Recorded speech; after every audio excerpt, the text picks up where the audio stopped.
So kale is one of those crops where one person can easily harvest by themselves, and normally you like to have your bin right beside you, and so you're just kind of dragging it down the row with you as you go and as you harvest.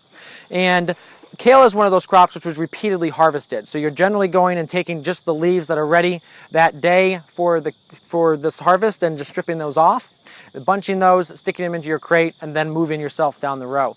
Now, normally I like to have the rubber bands counted beforehand so that you're really not having to keep count as you go.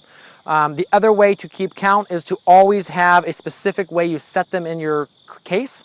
So with a case like this, I would set 3 this way, 3 the other way, and then have 4 layers. It's not as good as pre-counting rubber bands, but it's another way to do that.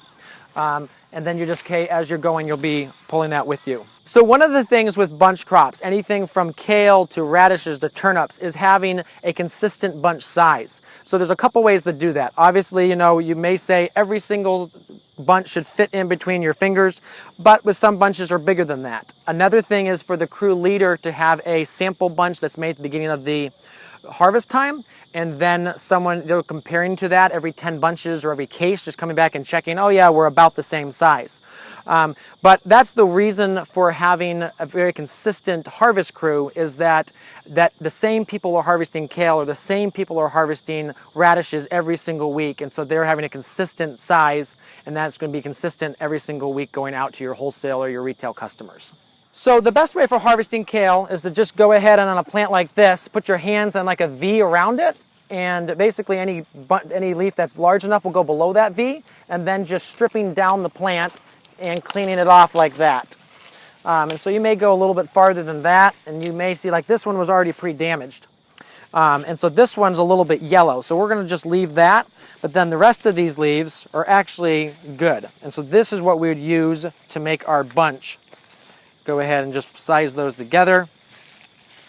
We may want to add a few more, depends on what you're doing for sizing.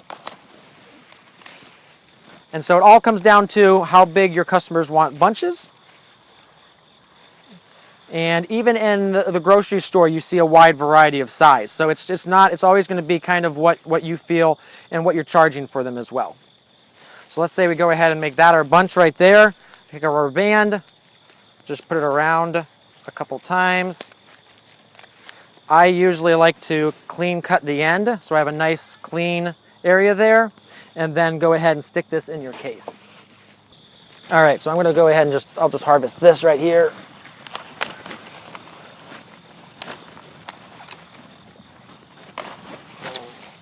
Just go ahead and just clean up these bunches here.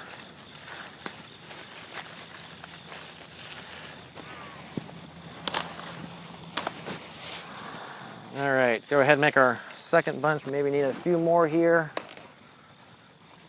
But with a proper stand of kale, usually you can go ahead and get a full bunch of every single plant, depending on how hard you're picking those plants. And then we go ahead and put a rubber band back on it. Usually 3 times around is fine. And then going ahead and setting it in here. Another point to make is you don't want your bunches up or down. You want them laid flat, because as these are going into the wash pack, they may be stacked one case on top of another, and you want to make sure that stuff isn't sticking out and getting crushed. So again, we're sticking them like that, and then we'll go ahead and the next layer of kale will again get stuck like this, and so that you're not having them really on one side. They're fitting in there well.